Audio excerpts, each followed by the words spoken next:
السلام علیکم ورحمۃ اللہ وبرکاتہ۔ ناظرین کرام، سیگمنٹ قصص الانبیاء کے ساتھ حاضر ہیں۔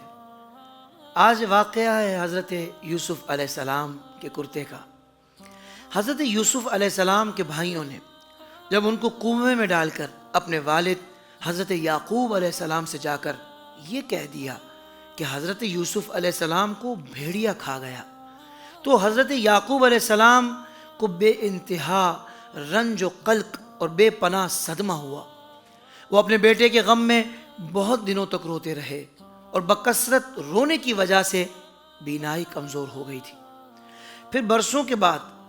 جب برادران یوسف علیہ السلام قحط کے زمانے میں غلہ لینے کے لیے دوسری مرتبہ مصر گئے اور بھائیوں نے آپ کو پہچان کر اظہار ندامت کرتے ہوئے معافی طلب کی، تو آپ نے انہیں معاف کرتے ہوئے یہ فرمایا کہ آج تم پر کوئی ملامت نہیں، اللہ تعالیٰ تمہیں معاف فرما دے، وہ ارحم الراحمین ہے۔ جب آپ نے اپنے بھائیوں سے اپنے والد ماجد حضرت یعقوب علیہ السلام کا حال پوچھا تو بھائیوں نے بتایا کہ وہ تو آپ کی جدائی میں روتے روتے بہت ہی نڈھال ہو گئے ہیں اور ان کی بینائی بھی بہت کمزور ہو گئی ہے۔ بھائیوں کی زبانی والد ماجد کا حال سن کر حضرت یوسف علیہ السلام بہت ہی رنجیدہ اور غمگین ہو گئے۔ پھر آپ نے اپنے بھائیوں سے فرمایا کہ اذهبوا بقمیصی ھذا فالقوه علی وجہ ابی یأتی بصیرا واتونی باہلکم اجمعین۔ ترجمہ کنز ایمان، میرا یہ کرتا لے جاؤ، اسے میرے باپ کے منہ پر ڈالو، ان کی آنکھیں کھل جائیں گی، اور اپنے سب گھر بھر میرے پاس لے آؤ۔ چنانچہ برادران یوسف علیہ السلام اس کرتے کو لے کر مصر سے کنعان کو روانہ ہوئے۔ آپ کے بھائیوں میں سے یہودا نے کہا کہ اس کرتے کو میں لے کر حضرت یعقوب علیہ السلام کے پاس جاؤں گا، کیونکہ حضرت یوسف علیہ السلام کو کنویں میں ڈال کر ان کا خون آلود کرتا بھی میں ہی ان کے پاس لے کر گیا تھا، اور میں نے ہی یہ کہہ کر ان کو غمگین کیا تھا کہ حضرت یوسف علیہ السلام کو بھیڑیا کھا گیا، تو چونکہ میں نے انہیں غمگین کیا تھا لہٰذا آج میں ہی کرتا دے کر حضرت یوسف علیہ السلام کی زندگی کی خوشخبری سنا کر ان کو خوش کرنا چاہتا ہوں۔ چنانچہ یہودا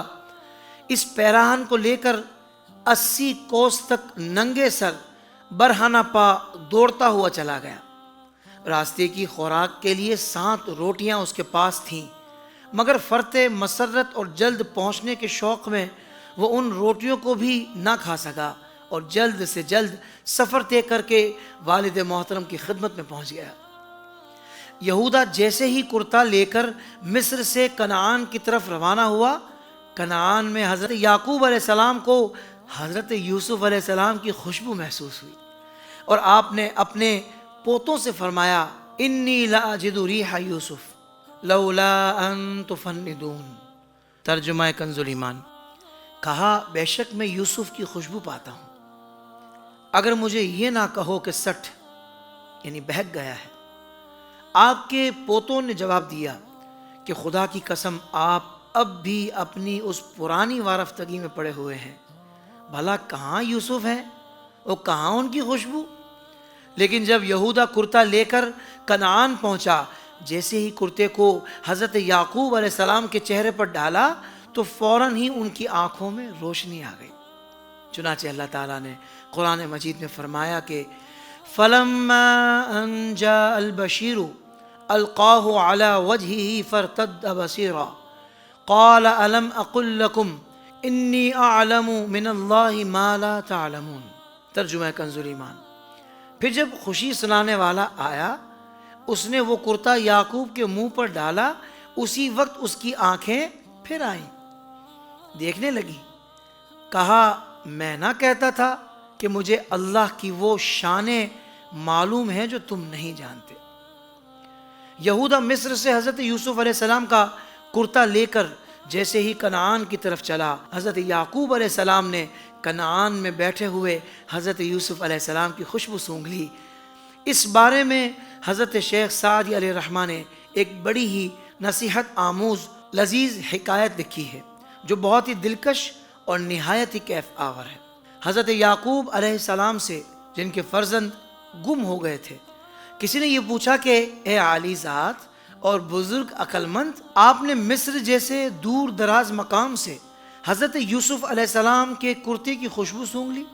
اور جب حضرت یوسف علیہ السلام کنعان ہی کی سرزمین میں ایک کنویں کے اندر تھے تو آپ کو اتنے قریب سے بھی ان کی خوشبو محسوس نہیں ہوئی، اس کی کیا وجہ ہے؟ تو حضرت یعقوب علیہ السلام نے یہ جواب دیا، ہم اللہ والوں کا حال کوندنے والی بجلی کی مانند ہے کہ دم بھر میں ظاہر اور دم بھر میں پوشیدہ ہو جاتی ہے۔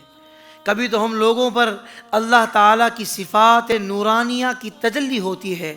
تو ہم لوگ آسمانوں پر جا بیٹھتے ہیں اور ساری کائنات ہمارے پیش نظر ہو جاتی ہے، اور کبھی جب ہم پر استغراق کی کیفیت طاری ہوتی ہے تو ہم لوگ خدا کی ذات و صفات میں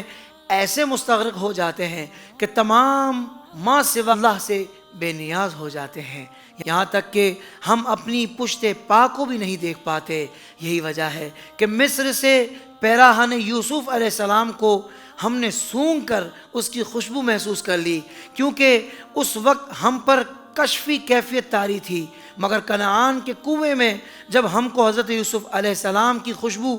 اس لیے محسوس نہ ہو سکی کہ اس وقت ہم پر استغراقی کیفیت کا غلبہ تھا۔ اس پورے واقعے سے خاص طور پر دو سبق ملتے ہیں۔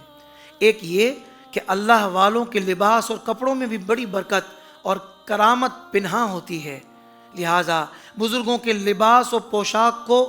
تبرک بنا کر رکھنا اور ان سے برکت و شفا حاصل کرنا اور ان کو خداوند قدوس کی بارگاہ میں وسیلہ بنا کر دعا مانگنا، یہ مقبولیت اور حصول سعادت کا ایک بہت بڑا ذریعہ ہے۔ اللہ والوں کا حال ہر وقت اور ہمیشہ یکساں ہی نہیں رہتا، بلکہ کہیں تو ان پر اللہ تعالیٰ کی تجلیات کے انوار سے ایسا حال طاری ہوتا ہے کہ اس وقت وہ سارے عالم کے ذرے ذرے کو دیکھنے لگتے ہیں، اور کبھی وہ اللہ تعالیٰ کی تجلیات میں اس طرح گم ہو جاتے ہیں کہ تجلیوں کے مشاہدے میں مستغرق ہو کر سارے عالم سے بے توجہ ہو جاتے ہیں۔ اس وقت ان پر ایسی کیفیت طاری ہو جاتی ہے کہ ان کو کچھ بھی نظر نہیں آتا، یہاں تک کہ وہ اپنا نام تک بھول جاتے ہیں۔ تصوف کی یہ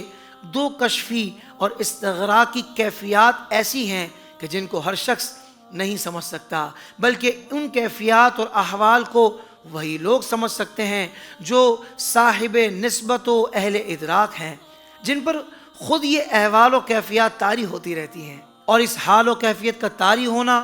اس بات پر موقوف ہے کہ ذکر و فکر مراقبے کے ساتھ ساتھ شیخ کامل کے باطنی توجہ سے دل کی صفائی پیدا ہو جائے۔ واللہ تعالی عالم وما علینا الا البلاغ۔ سوشل میڈیا پر اسلام کی صحیح تعلیمات جاننے کے لیے ابھی حافظ سائر قادری کا نیا YouTube channel Islamic digital studio subscribe کر لیں، اور ہاں، نوٹیفیکیشن بیل آئیکن کو بھی پریس کر لیں تاکہ ہماری نئی ویڈیوز آپ تک بر وقت پہنچ سکیں۔